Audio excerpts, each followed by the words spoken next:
Oiê! Oiê! Sejam muito bem-vindos a mais um episódio do nosso BíbliaCast! E hoje, minha gente, é dia de lermos Mateus 17 e 18, Marcos 9, do versículo 2 ao 50 e Lucas 9, do versículo 28 ao 56, tá bom? Então já te convido para você ficar com a gente até o final, que no final nós vamos fazer a nossa análise de tudo que a gente vai estar lendo no dia de hoje, tá? Então, abra sua Bíblia aí em Mateus 17. A transfiguração. 6 dias depois, Jesus tomou consigo Pedro, Tiago e João, irmão de Tiago, e os levou em particular a um alto monte. Ali, ele foi transfigurado diante deles. A sua face brilhou como o sol, e as suas roupas se tornaram brancas como a luz. Naquele mesmo momento, apareceram diante deles Moisés e Elias, conversando com Jesus.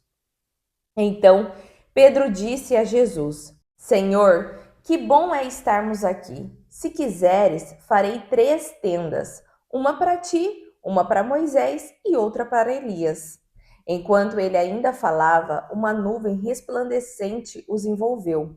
Dela saiu uma voz que disse: Este é o meu filho amado, em quem tenho prazer. Ouçam-no. Ouvindo isso, os discípulos prostraram-se com o rosto em terra e ficaram aterrorizados.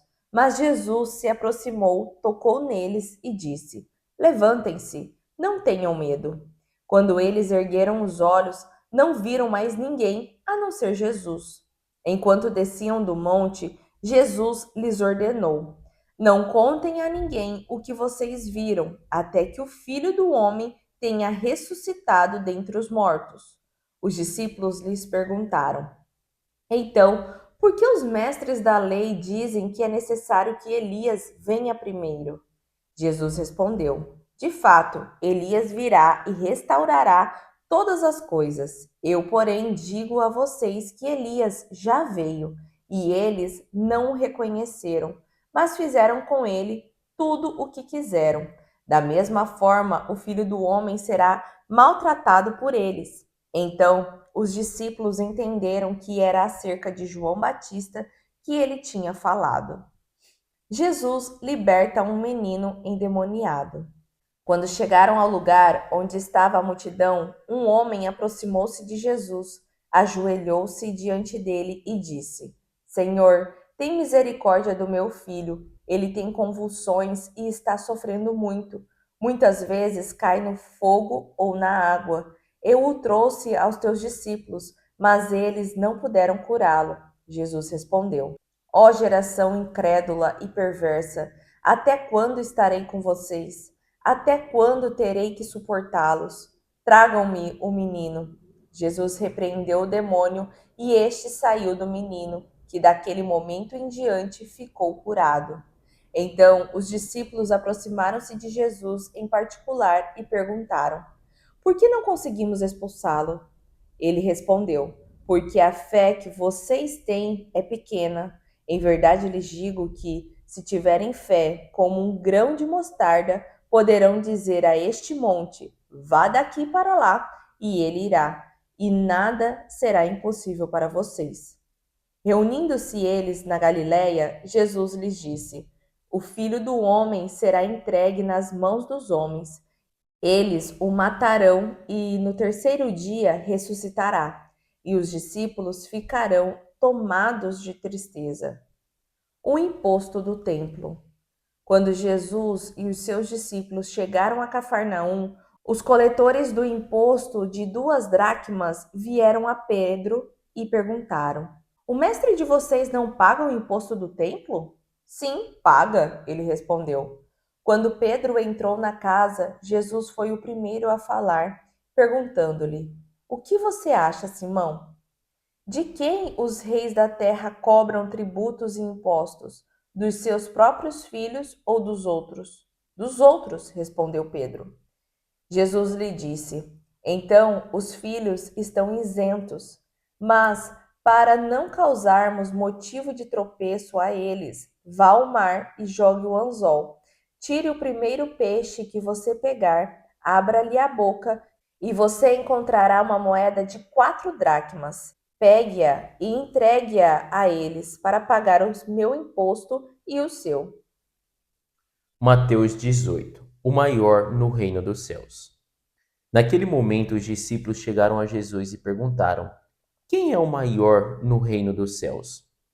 Chamando uma criança, colocou-a no meio deles e disse: Eu lhes asseguro que, a não ser que vocês se convertam e se tornem como crianças, jamais entrarão no reino dos céus. Portanto, quem se faz humilde como esta criança, este é o maior no reino dos céus. Quem recebe uma dessas crianças em meu nome, está me recebendo.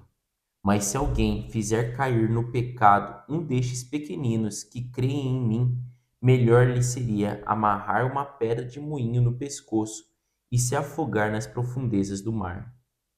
Ai do mundo por causa das coisas que fazem cair no pecado.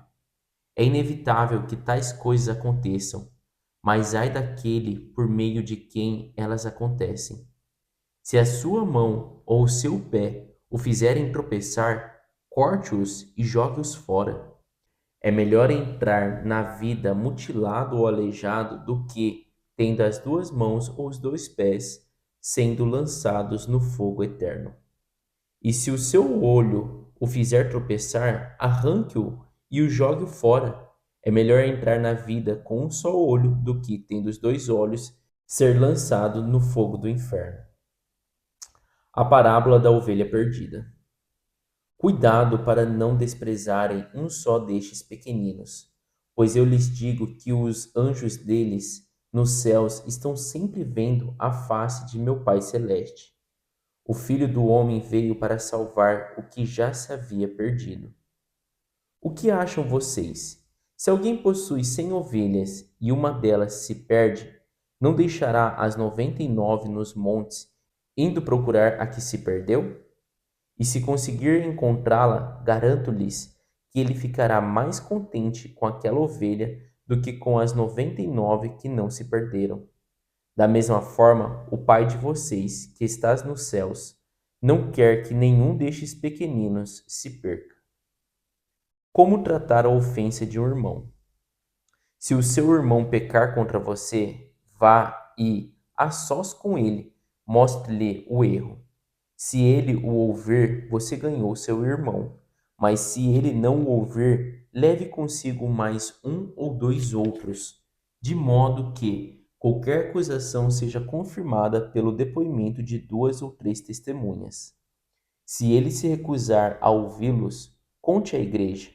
E se ele se recusar a ouvir também a igreja, trate-o como pagão ou publicano. Digo-lhes a verdade: tudo que vocês ligarem na terra terá sido ligado no céu, e tudo que vocês desligarem na terra terá sido desligado no céu. Também lhes digo que se 2 de vocês concordarem na terra em qualquer assunto sobre o qual pedirem, isso lhes será feito por meu Pai que está nos céus. Pois onde se reunirem 2 ou 3 em meu nome, ali eu estou no meio deles. A parábola do servo impiedoso. Então Pedro aproximou-se de Jesus e perguntou: Senhor, quantas vezes deverei perdoar a meu irmão quando ele pecar contra mim? Até 7 vezes? Jesus respondeu: Eu lhe digo, não até 7, mas até 70 vezes 7. Por isso, o reino dos céus é como um rei que desejava acertar contas com seus servos. Quando começou o acerto, foi trazida à sua presença em que lhe devia uma enorme quantidade de prata. Como não tinha condições de pagar, o Senhor ordenou que ele, sua mulher, seus filhos e tudo o que ele possuía fossem vendidos para pagar a dívida. O servo prostrou-se diante dele e lhe implorou: Tem paciência comigo, e eu te pagarei tudo. O senhor daquele servo teve compaixão dele, cancelou a dívida e o deixou ir. Mas quando aquele servo saiu, encontrou um de seus conservos, que lhe devia 100 denários. Agarrou-o e começou a sufocá-lo, dizendo: Pague-me o que me deve. Então o seu conservo caiu de joelhos e implorou-lhe: Tenha paciência comigo, e eu lhe pagarei. Mas ele não quis. Antes, saiu e mandou lançá-lo na prisão, até que pagasse a dívida. Quando os outros servos, companheiros dele, viram o que havia acontecido, ficaram muito tristes e foram contar ao seu senhor tudo o que havia acontecido. Então o senhor chamou o servo e disse: Servo mau, cancelei toda a sua dívida porque você me implorou. Você não devia ter tido misericórdia do seu conservo, como eu tive de você? Irado, seu senhor entregou-o aos torturadores, até que pagasse tudo o que devia. Assim também lhes fará meu Pai Celestial, se cada um de vocês não perdoar de coração a seu irmão. Marcos 9, do versículo 2 ao 50. A transfiguração. 6 dias depois, Jesus tomou consigo Pedro, Tiago e João e os levou em particular a um alto monte onde ficaram a sós. Ali ele foi transfigurado diante deles.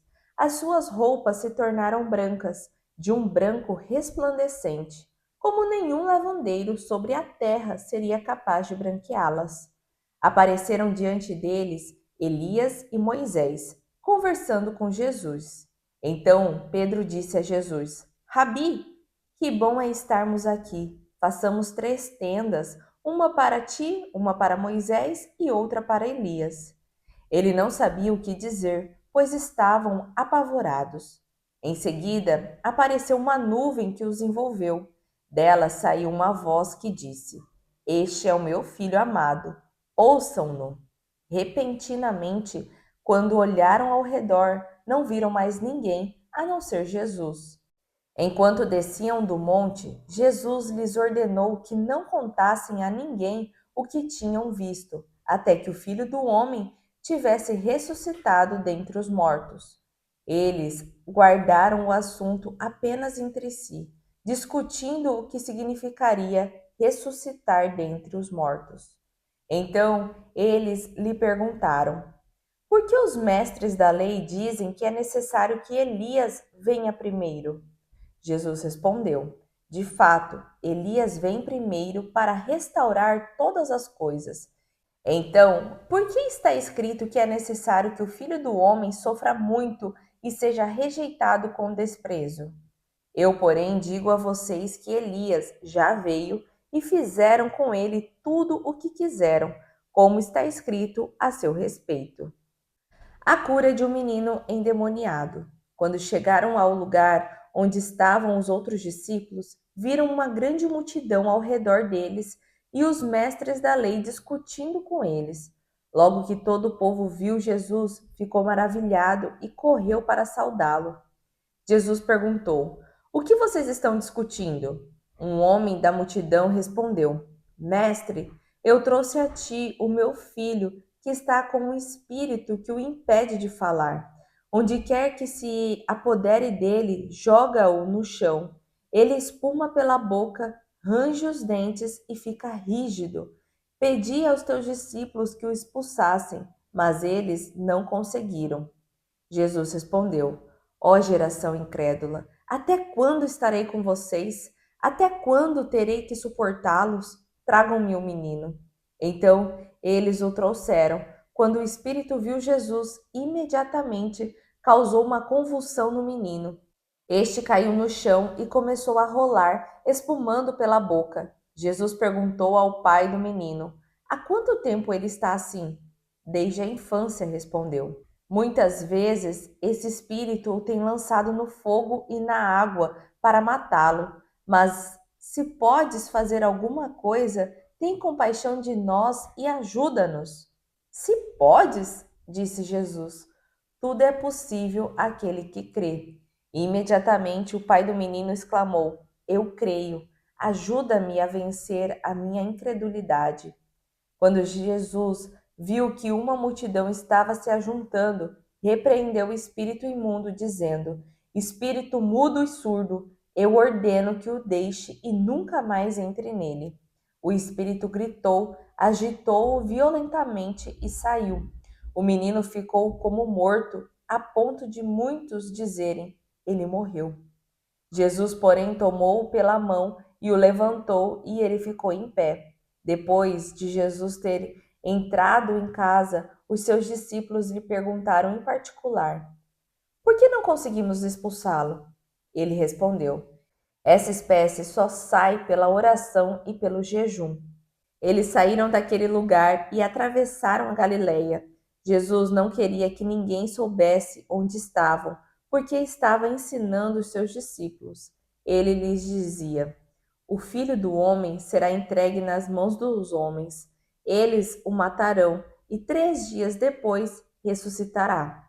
Contudo, não entendiam o que ele queria dizer e tinham receio de perguntar-lhe: quem é o maior? Chegaram então a Cafarnaum. Quando ele estava em casa, perguntou-lhes: o que vocês estavam discutindo no caminho? Eles, porém, guardaram silêncio, porque no caminho haviam discutido sobre quem era o maior. Sentando-se, Jesus chamou os 12 e disse: se alguém quiser ser o primeiro, será o último e servo de todos. Tomando uma criança, colocou-a no meio deles e, pegando-a nos braços, disse-lhes: quem recebe uma destas criancinhas em meu nome, recebe a mim. E quem recebe a mim, não recebe a mim, mas aquele que me enviou. Quem não é contra nós, é por nós. Mestre, disse João, vimos um homem expulsando demônios em teu nome e procuramos impedi-lo, porque ele não era um dos nossos. Não impeçam, disse Jesus.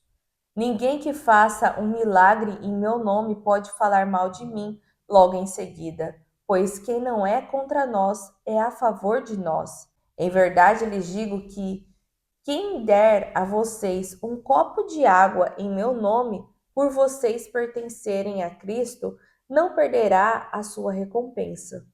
A indução ao pecado. Se alguém induzir a pecar um destes pequeninos que creem em mim, seria melhor que fosse lançado no mar com uma pedra de moinho amarrada no pescoço. E se a sua mão o induz a pecar, corte-a. É melhor entrar na vida mutilado do que, tendo as 2 mãos, ir para o inferno, onde o fogo nunca se apaga. E se o seu pé o induz a pecar, corte-o. É melhor entrar na vida aleijado do que, tendo os 2 pés, ser lançado no inferno. E se o seu olho o induz a pecar, arranque-o. É melhor entrar no reino de Deus com um só olho do que, tendo os 2 olhos, ser lançado no inferno, onde o seu verme não morre e o fogo não se apaga. Cada um será salgado com fogo. O sal é bom, mas se deixar de ser salgado, como restaurar o seu sabor? Tenham sal em vocês mesmos e vivam em paz uns com os outros. Lucas 9, do versículo 28 ao 56. A transfiguração. Aproximadamente 8 dias depois de dizer essas coisas, Jesus tomou consigo a Pedro, João e Tiago e subiu a um monte para orar. Enquanto orava, a aparência de seu rosto se transformou, e suas roupas ficaram alvas e resplandecentes como o brilho de um relâmpago. Surgiram 2 homens que começaram a conversar com Jesus. Eram Moisés e Elias. Apareceram em glorioso esplendor e falavam sobre a partida de Jesus que estava para se cumprir em Jerusalém. Pedro e os seus companheiros estavam dominados pelo sono. Acordando subitamente, viram a glória de Jesus e os 2 homens que estavam com ele. Quando estes iam se retirando, Pedro disse a Jesus: Mestre, é bom estarmos aqui. Façamos 3 tendas, uma para ti, uma para Moisés e uma para Elias. Ele não sabia o que estava dizendo. Enquanto ele estava falando, uma nuvem apareceu e os envolveu, e eles ficaram com medo ao entrarem na nuvem. Dela saiu uma voz que dizia: Este é o meu filho, o escolhido. Ouçam-no. Tendo-se ouvido a voz, Jesus ficou só. Os discípulos guardaram isto somente para si. Naqueles dias, não contaram a ninguém o que tinham visto. a cura de um menino endemoniado. No dia seguinte, quando desceram do monte, uma grande multidão veio ao encontro dele.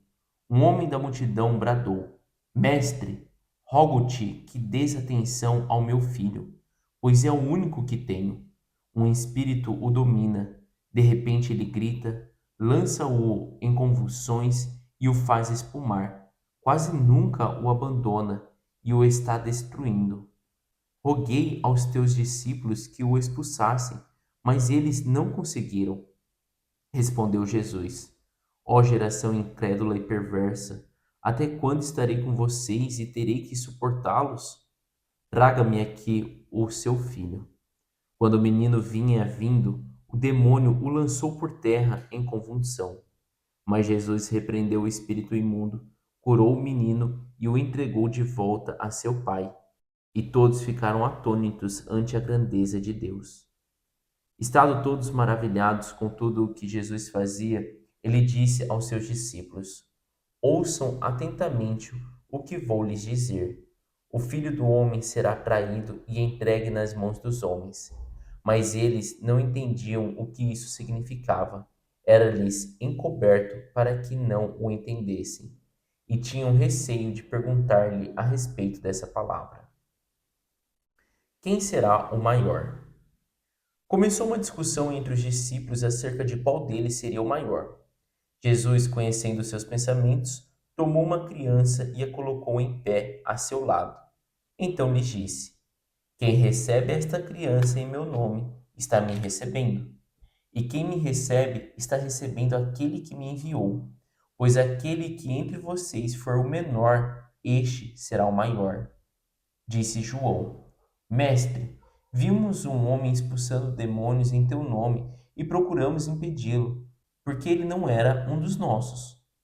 Não o impeçam, disse Jesus, pois quem não é contra vocês é a favor de vocês. A oposição samaritana. Aproximando-se o tempo em que seria elevado aos céus, Jesus partiu resolutamente em direção a Jerusalém e enviou mensageiros à sua frente. Indo estes, entraram num povoado samaritano para lhe fazer os preparativos. Mas o povo dali não o recebeu, porque se notava que ele se dirigia para Jerusalém. Ao verem isso, os discípulos, Tiago e João, perguntaram: Senhor, queres que façamos cair fogo do céu para destruí-los? Mas Jesus, voltando-se, os repreendeu, dizendo: Vocês não sabem de que espécie de espírito vocês são, pois o Filho do Homem não veio para destruir a vida dos homens, mas para salvá-los. E foram para outro povoado. E assim nós finalizamos a nossa leitura de hoje. Uma leitura aí um tanto extensa, né? Cheia de histórias aí vividas por Jesus. E começamos ali falando em Mateus 17 sobre a transfiguração de Jesus. A gente leu isso também em Marcos 9, do versículo 2 ao 13, que eu li ali, e em Lucas 9, do versículo 28 ao 36, que o Jason acabou de ler. E, gente, a gente vê ali as histórias se complementando, né? Nessa última passagem que o Jason leu de Lucas, teve um pouco mais de detalhes sobre como estava, né, os discípulos quando estava ali na presença de Jesus, Elias e Moisés. E aí, né, gente, nesse momento que estava ali os três, Pedro, Tiago e João estavam meio adormecidos, que só consta esse relato em Lucas, tá? Então, assim, pegando pela história de Lucas, ele dá pra gente desenhar um pouco melhor como era aquele cenário. Então, Vai se complementando, né? Exatamente. Então a gente vai conseguindo criar de verdade aquela, vamos dizer assim, aquele filmezinho na nossa cabeça para conseguir entender como que estava passando aquele momento. Então, os três discípulos de Jesus estavam ali junto com ele, mas no momento daquela transfiguração, daquela glória, eles estavam meio adormecidos. Então não se sabe se era adormecidos de cansado ou pelo tamanho da glória, né? A gente já viu também aquele que dorme no Espírito Santo, sabe? Quando você está na unção ali, o Espírito Santo te faz dormir. Então, não se sabe, e também não se sabe como Pedro reconheceu que quem estava junto de Jesus era Moisés e Elias. Só que esse momento de estar os três juntos, né?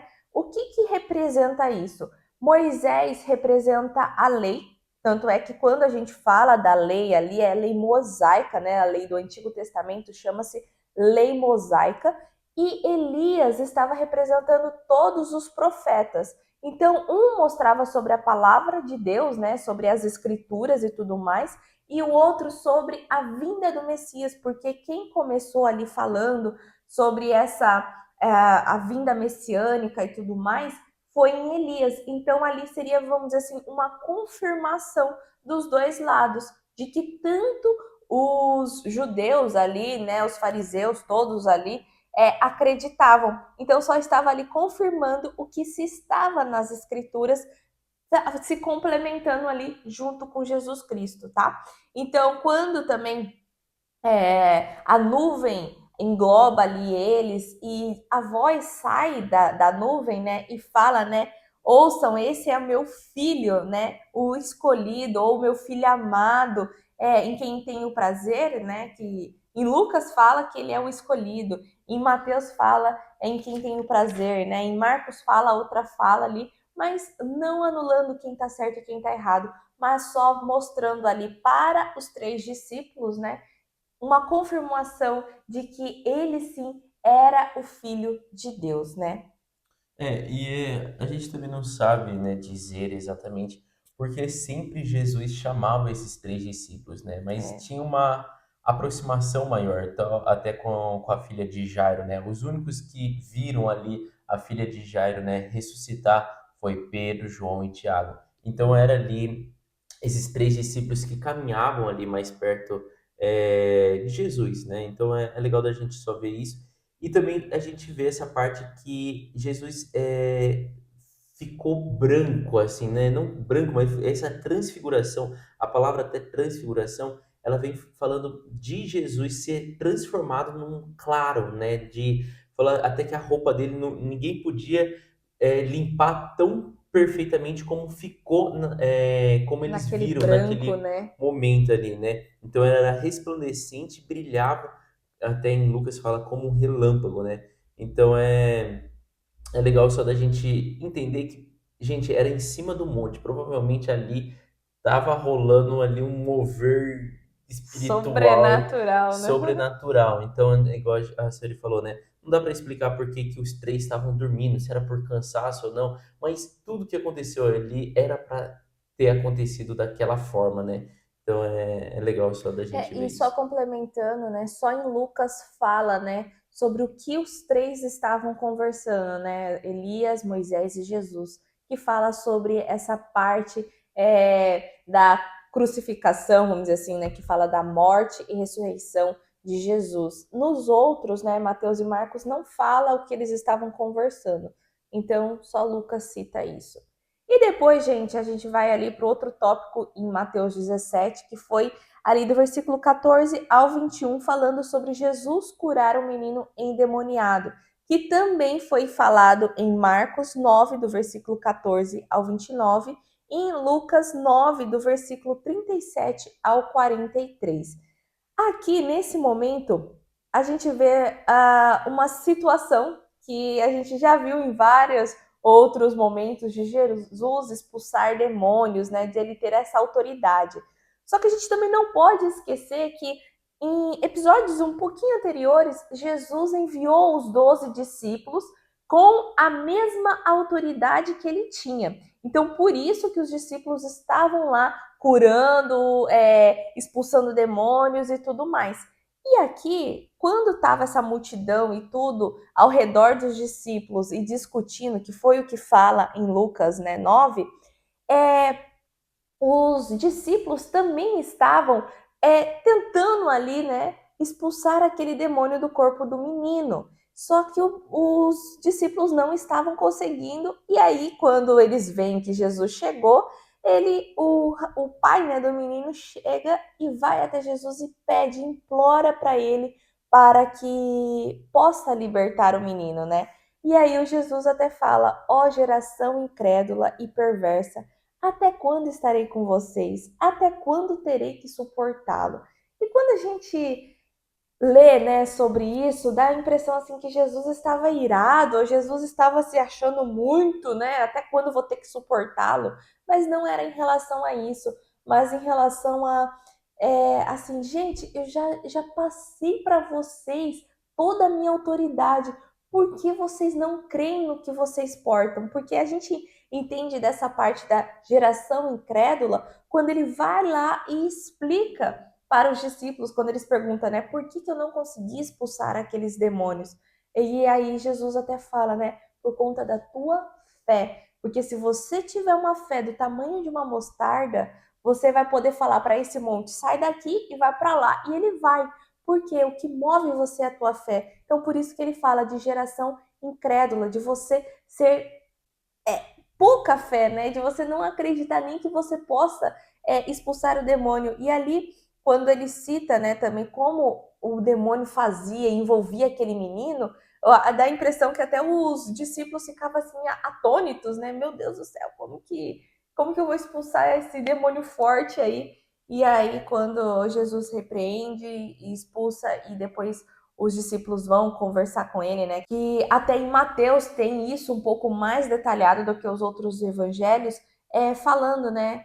Que Jesus explicou, porque é a fé deles que não foi capaz ali de expulsar aquele demônio. E apenas em Marcos, né, cita que Jesus fala para os discípulos que se vocês não fizerem jejum e oração, não serão capazes de expulsar os demônios, né? Então, em Mateus e Lucas não cita sobre o tal do jejum e oração, mas sim apenas sobre a fé.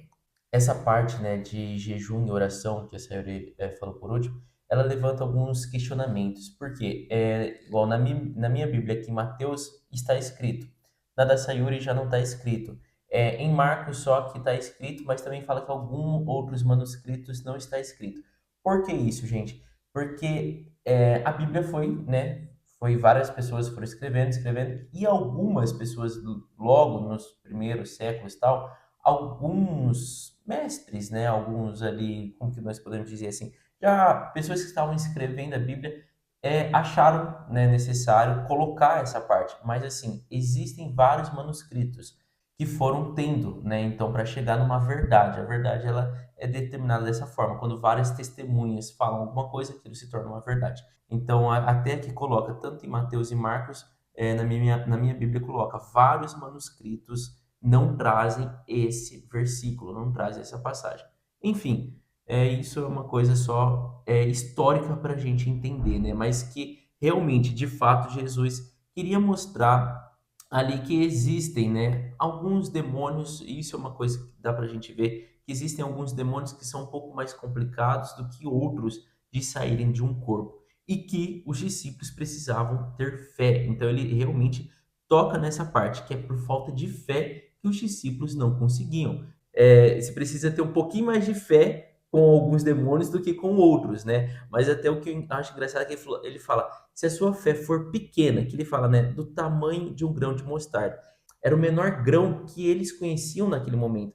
Até aquele momento, o grão de mostarda era o menor que eles já tinham visto. Então Jesus está falando, o menor do menor da fé de vocês já era possível ter Expulsar o expulsado esse demônio, né? demônio. Exatamente.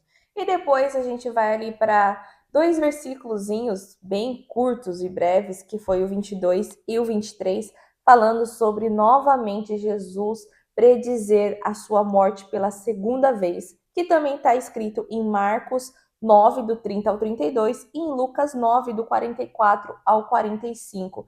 Ele ali cita, né, sobre como o povo vai maltratar o filho do homem, né? Ele até antes tinha falado sobre Elias, porque os discípulos perguntaram, né? Mas Elias não teria que vir antes e tudo mais?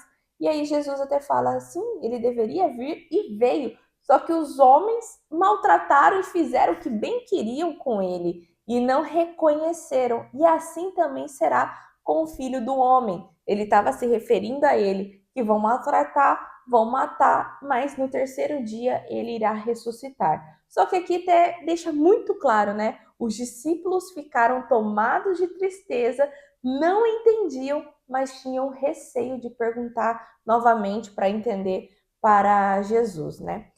E depois, né, temos o outro tópico em Mateus 17, que foi o último, que é sobre o imposto do templo, né? Em outras versões da Bíblia está escrito: Pedro encontra uma moeda na boca de um peixe. E esse título já é como eles encontraram para estar pagando o imposto do templo. Já deu o spoiler Já final. deu spoiler. Mas aqui tem todo um enredo, né, gente? Aqui, nesse momento, é sobre o imposto que estava sendo cobrado, vamos dizer assim, pela igreja, né?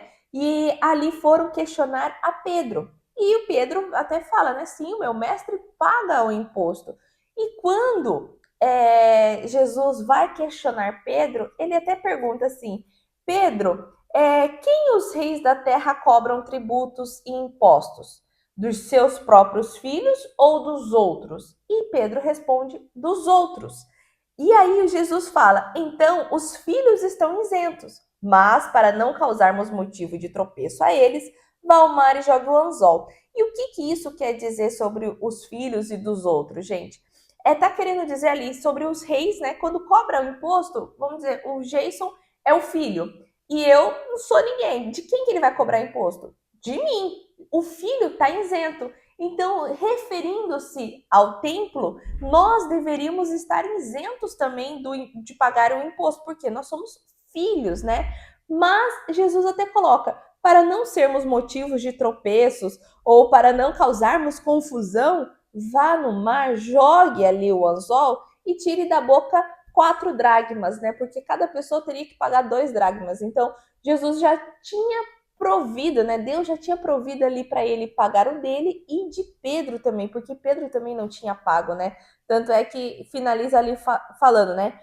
Pegue-a e entregue a eles para pagar o meu imposto e o seu.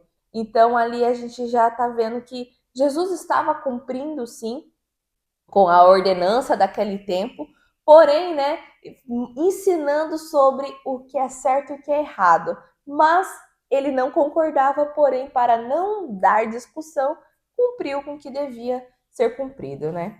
E é só legal da gente contextualizar que isso, gente, o contexto aqui é sobre um imposto. Ele não está falando sobre dízimo, ele não está falando sobre oferta. É como assim, naquela época, o templo, né, a igreja cobrasse um IPTU, um IPVA. Era sobre isso, sobre impostos determinados que você tinha que pagar, tipo, provavelmente uma vez no ano, 2 vezes no ano, enfim. Mas era o imposto, né? Então é só legal de entender De isso, entender. né? E que também só consta no livro de Mateus, né? Esse relato. Exatamente. E outra coisa também que eu acho legal que o dinheiro veio do que Pedro já sabia fazer, né? Isso eu acho legal. Tipo, Jesus não falou, sei lá, Pedro, vai lá e Planta, faz uma plantação, não, né? e ele vai sabendo que Pedro era pescador e fala, vai lá, pesca. Então é tipo assim, gente, da onde vem um imposto, né? Da onde vem uma cobrança? Que muitas vezes você fala assim, meu, não faz sentido eu ter que pagar isso.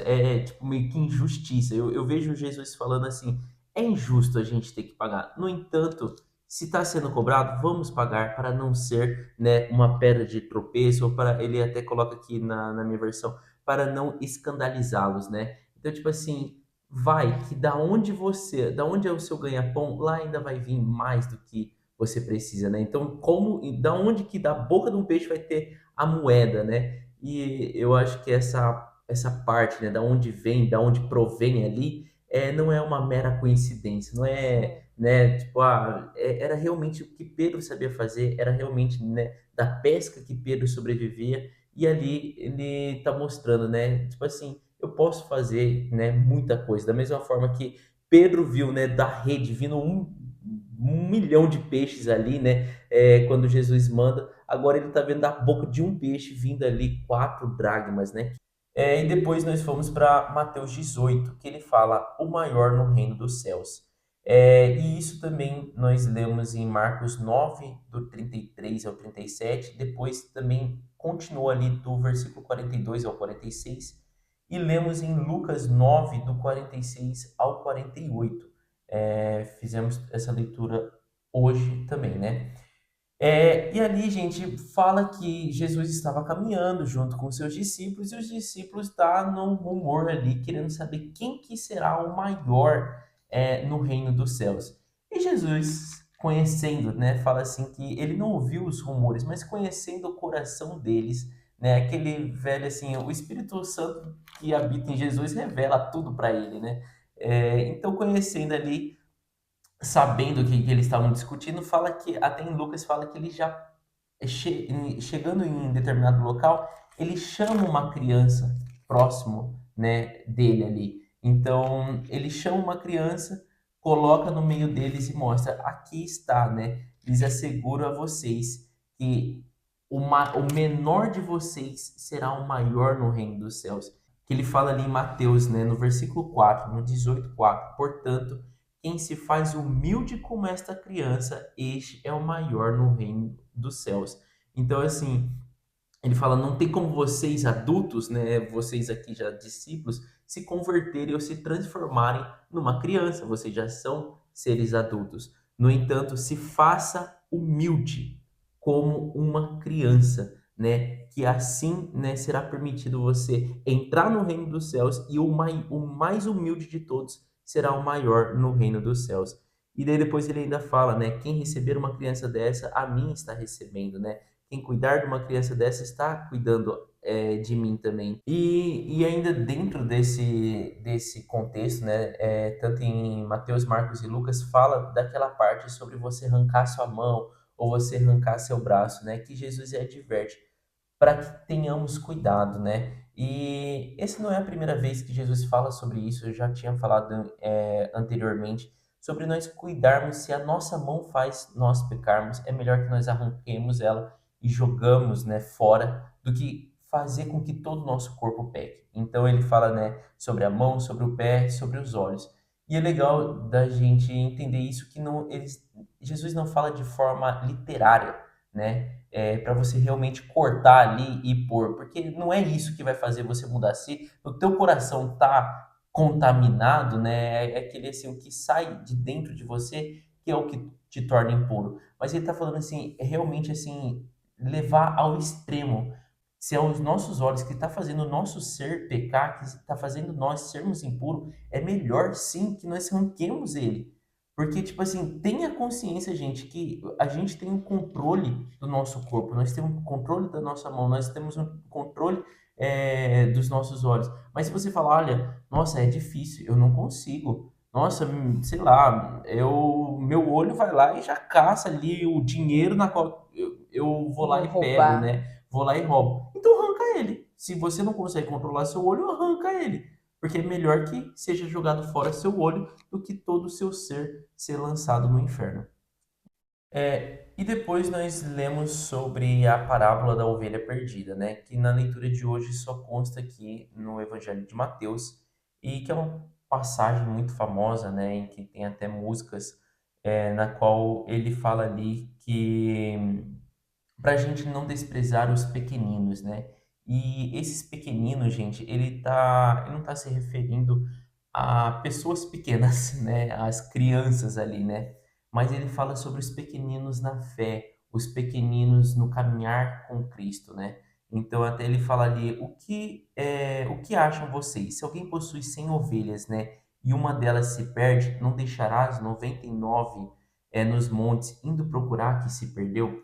Isso acontece muito, né, para quem é pecuarista ou, né, quem cria realmente ovelhas, né?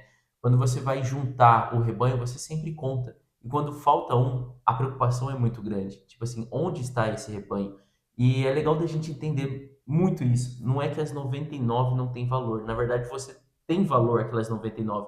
Mas uma que se perdeu para você também tem muito valor. Você sabe qual que é o valor. Igual quando você fala de gado, né? Ah, se perdeu uma vaca, você não fala, pô, perdeu uma vaca, tchau, obrigado, vamos embora, né? Tenho 99 aqui, o que que é uma? Não, se você sabe que você tinha 100 vacas, cadê as 100 vacas? Essas 100 vacas são minhas. Cadê? Aonde ela está? Você vai atrás dessa uma que se perdeu. Então aqui é legal da gente entender, quando ele fala, cuidado para não desprezar um só desses pequeninos, é isso. Quando das suas ovelhas, se você tem 100 ovelhas e uma, que é aquela pequenina que está começando e tal, tenha maior dificuldade e ela se perde, vá atrás dela. E é legal essa fala que Jesus usa no versículo 13, que ele fala: "E se conseguir encontrá-la, garanto-lhe que ele ficará mais contente com aquela ovelha do que com as 99 que não se perderam." Então, tipo assim, ele não está falando, gente, que uma vale mais do que a outra. Isso é fundamental da gente entender. Mas se você tem 99 caminhando, que já está no caminho ali, você vai ficar feliz. Você vai ter uma felicidade. Mas no momento que você consegue ir atrás de uma que se perdeu e traz ela para o rebanho, a sua felicidade é muito maior. E isso, tipo assim, na prática, quando você mexe com gado, mexe com ovelha, mexe com porco, qualquer coisa que é sua, que se perdeu uma e você consegue encontrar, a sua felicidade é imensa. Você pode ter 5 par de brincos e perder um, a sua preocupação atrás daquele um vai ser tipo assim: cadê? Aonde está aquele meu brinco? Eu gostava dele. Você gosta dos outros, mas você também gosta daquele que você perdeu. E quando você encontra, a sua felicidade é imensa, né? Então eu acho muito bacana essa parte. Depois nós falamos sobre como tratar a ofensa de um irmão. E essa leitura também só consta no livro de Mateus, que ele fala, né? Se o irmão pecar contra você, vá a sós com ele e mostre-lhe o erro, né? E se ele ouvir, você ganhou um irmão, né? Então aqui aparenta até, assim, eu acredito que ainda está no contexto ali da ovelha perdida, né? E que ele está falando: olha, não desista, né? Se você tiver algum problema, também não acha assim: ah, pô, deixa isso quieto, isso daí vai esquecer, ou isso daí vai passar, depois a gente resolve. Não, se você tem um problema com o irmão, vá até ele, vá a sós e mostre, né? Fala com esse seu irmão, né? Mostre o seu ponto de vista e também esteja aberto a ouvir o ponto de vista dele, né? E se ele te ouvir, maravilha.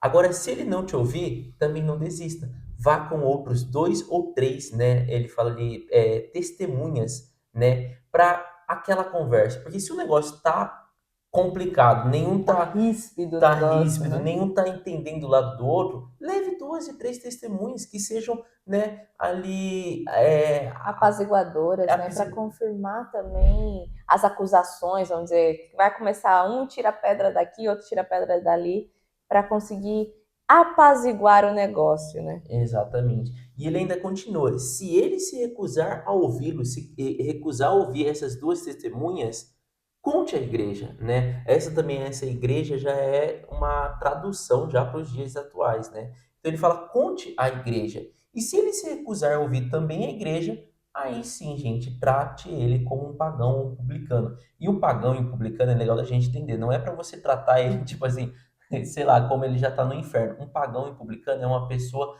totalmente incrédula. Então ele está Mal falando vista, né, pelo povo. exatamente, mas ter essa visão de tipo assim: ah, mas agora comece a tratar ele não mais como um irmão, mas alguém que realmente tipo se afundou e precisa agora de uma outra etapa para que ele se torne um irmão para você, né? E ali, ele continua ainda falando sobre tudo que você ligar na terra será ligado no céu, né? E tudo que você desligar na terra será desligado no céu. Tudo, ele fala também, lhes digo que 2 de vocês concordarem na terra de qualquer assunto que pedirem, isso será feito. A importância de, no mínimo, 2 pessoas para concordarem com algo que seja determinado. Então, por isso que ele fala: quando 2 não derem certo, um com o outro não der certo, traga outros 2 para que sirva de testemunha. Porque daí talvez eu e outra pessoa vão falar: olha, mas realmente você agiu errado. Daí a Sayuri pode entender que eu falei para ela isso e ela falou: não, eu não agi errado. Mas quando o outro fala: ah, entendi, fui errado nisso. Então são 2 testemunhando sobre o ato dela. Então é interessante da gente entender sobre esse fato de ligar na terra e ligar no céu sempre está vinculado com 2 pessoas concordarem com o ato, né? Porque a gente tem uma cabeça muito dura, né? Uma cabeça difícil de lidar. A gente às vezes não consegue ver nossos erros e tal, e às vezes a gente acha que Deus deve agir de uma forma. Mas quando você compartilha com uma pessoa e ela também testifica que aquilo que você está pedindo, né? Ou daquilo que você está querendo faz sentido, aquilo se torna, né? Uma verdade nos céus, né? Aquilo tem esse poder de ligar, de ser executado. E depois ele fala sobre a parábola do servo impiedoso, que também só consta aqui em Mateus, que fala que, né, tinha um senhor acima de todos, e ele tinha um servo dele. Vamos colocar aqui que esse servo era um gerente, era um administrador. E esse gerente tinha uma dívida com esse senhor. E o senhor vai lá e cobra dele, falou, ó, você me deve aqui R$ 10.000. E ele fala, olha, senhor, me desculpa, né, mas eu não tenho como pagar essa dívida, mas tenha paciência de mim. E, né, o servo, o senhor, né, o dono de tudo, fala assim, tudo bem, eu te dou esse tempo, né, eu te perdoo, vá trabalhar e o que você puder, né, você vai me pagando. E fala que esse administrador, gerente, sai ali daquele encontro com o servo dele e encontra um servo abaixo, né? Ou seja, um operário, um empregador, alguma coisa assim. E esse empregador, quando ele encontra, ele fala: cadê o dinheiro que você estava me devendo, né? Eu acho isso muito legal, porque na nossa vida acontece isso. Você recebe uma cobrança, você já vai atrás de quem estava te devendo para cobrar também para pagar o outro, né? É tipo isso. Então, eu preciso receber daqui porque eu tenho uma dívida para pagar ali, né? Então ele fala que mais ou menos esse gerente, administrador, estava com sangue no olho porque ele acabou de ser cobrado. Só que ele também acabou de receber ali Absorção. uma absorção, um prazo para pagar aquela dívida, não precisava mais pagar aquilo de imediato. Só que quando ele vê aquele empregador, né, vamos dizer assim, um servo abaixo ainda, né, ele fala, olha, não quero saber, você vai me dar esse dinheiro, eu preciso dele, sei lá o quê. E, inclusive fala que ele não perdoa, o cara ainda fala, olha, me perdoa, tenha paciência comigo. Usa da mesma fala que ele falou, né, e só que ele não dá, né, e ele manda até ser preso. Eu fico imaginando, como que o cara preso vai conseguir juntar o dinheiro, ou sei lá o quê, para pagar ele. Mas ele tá tão irado que ele manda ser preso. E quando todo mundo fica sabendo daquela história, vai até o chefão, né? Até o senhor, o dono de tudo, e conta essa história. E fala que o senhor, sabendo daquilo, fica furecido e chama o servo dele, né? Que é o administrador, o gerente, e fala: por que que você fez isso? Por que você não agiu da mesma forma que eu agi com você? E ele finaliza que isso tudo é uma parábola falando sobre perdão. Da mesma forma que Deus nos perdoa, né, através de Jesus Cristo, pelos nossos pecados, você fala, ah, não, eu não pratico nenhum pecado, eu sou perfeito. Você já está pecando só de falar isso, né? Mas você tem seus pecados. Da mesma forma que Deus perdoa os seus pecados, você deve perdoar o pecado da pessoa que está próxima de você. Então, esse, né, perdão, ele está falando realmente do perdão seu com o seu irmão, o seu com a pessoa que está do seu lado, o seu com a pessoa que está abaixo de você, ou o seu funcionário, coisas do tipo. Tá tudo vinculado, né? E o legal é que ele deixa muito claro, né? O perdão vem do coração, né? Se do coração não perdoardes cada um a seu irmão as suas ofensas, né? Então, eu acho muito legal essa colocação que finaliza esse capítulo, né? Sobre isso, de você perdoar, só que perdoar do teu coração, porque muitas das vezes a gente também fala assim, ah, não, tá perdoado, tá tranquilo. Mas quando toca naquele assunto, aquilo chega até aqui em você. Então você não perdoou de coração. Então a gente precisa ter isso muito claro conosco mesmo, de entender se você perdoou mesmo ou você só está relevando para ganhar crédito ali com Deus, né? Então é sobre isso, né? Deus quer que nós perdoamos de coração porque Ele, né? Ele perdoou nós de coração sem nem mesmo nós merecermos. Então, se nem nós merecemos o perdão dele, por que nós não vamos dar o perdão para o outro, né? E esses vindo do nosso coração. Eu acho isso muito bacana e isso vem muito forte também desde que eu comecei essa caminhada, porque às vezes a gente agia e falava que estava perdoado só para ir relevando a situação, né? E depois, gente, a gente leu Marcos 9, né, do versículo 2 ao 50. E aqui em Marcos a gente falou sobre a transfiguração de Jesus, que já falamos ali em Mateus, né? E depois falamos sobre Jesus curar um menino endemoniado, que também já falamos em Mateus. E depois falamos sobre Jesus predizer a sua morte pela segunda vez, que também já foi dito, e dos discípulos discutirem sobre o maior e o menor dos reinos dos céus, que esse o Jason comentou quando falou sobre Mateus 18, né? E ali ele tem também sobre os discípulos proibirem um homem de usar o nome de Jesus. Isso só constou aqui em Marcos 9, né? E em Lucas 9, do versículo 49 ao 50. Então aqui uma passagem, né? onde fala que um outro rapaz que não era discípulo de Jesus estava expulsando demônios também em nome de Jesus. E naquele momento, os discípulos, né, como se fosse assim, você seguidor de uma pessoa, tem ciúmes do outro, né? E como não era um caminhador junto, olha, então se você não é seguidor junto, você não pode usar o nome dele. E ali Jesus repreende sobre isso, né? Olha, se uma pessoa está usando o nosso nome e está fazendo coisa boa, deixe que ele continue, porque se ele não é por nós, ele vai ser contra nós.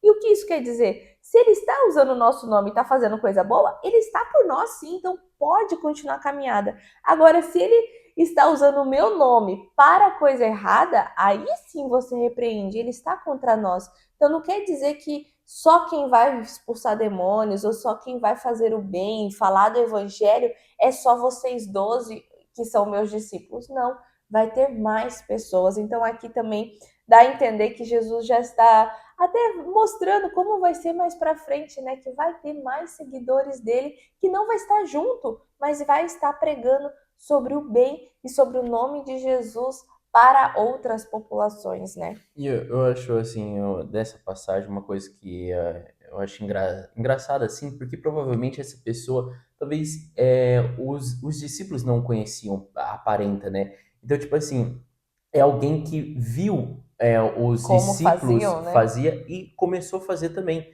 Então, ele talvez não tinha um embasamento bíblico, não tinha alguma coisa, mas ele tinha fé. E a fé Exatamente. dele, né, fazia que em nome de Jesus as coisas aconteciam. Então, tipo assim, os discípulos é como falar assim, não, mas você precisa caminhar com Jesus, você precisa ter Tá lida, próximo tá, dele, né? exatamente, ou ter um embasamento bíblico para essas coisas. E Jesus está falando, não, se as coisas estão acontecendo em meu nome, ele está entre nós, né? Se a coisa não acontecesse, se ele não conseguisse expulsar o demônio em meu nome, daí tudo bem, talvez então a fé dele seria errada, mas se ele está expulsando, permita, né? Não é o fato, gente, de coisas acontecerem em nome de Jesus que faz daquela pessoa ser perfeita ou caminhar com Deus ou também não. Até porque Jesus depois vai falar que algumas pessoas vão chegar e falar assim, mas eu expulsei demônios em teu nome, curei pessoas em teu nome. E ele vai falar, aparta-se de mim, não te conheço. Então, o fato da pessoa ali, não, a gente tem que entender isso. Não é que, nossa, aquela pessoa agora é um santo. Ela está sendo, ela é um instrumento, né? Ela está sendo usada ali por Jesus, mas se está acontecendo, cara, está com nós, né? Não a nossa, mas ele é um ladrão, ele é sei lá o quê, como ele está expulsando? Se está expulsando, o espírito ali está agindo. Então, tipo assim, não é que é nossa, agora aquela pessoa é um santo, pronto e acabou, né?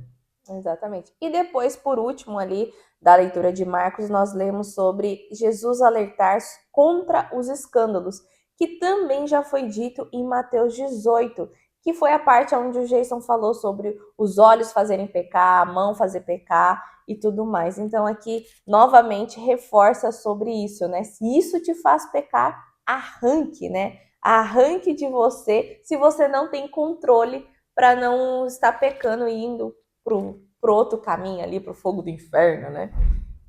E por último, nós lemos Lucas 9, do versículo 28 ao 56. Do versículo 28 ao 36, ele fala sobre a transfiguração, na qual a gente já comentou. Do 37 ao 45, ele fala sobre a cura de um menino endemoniado, na qual a gente também já comentou, né? Depois nós lemos sobre o versículo 46 até o 50, na qual fala quem será o maior, que também a gente já comentou, né?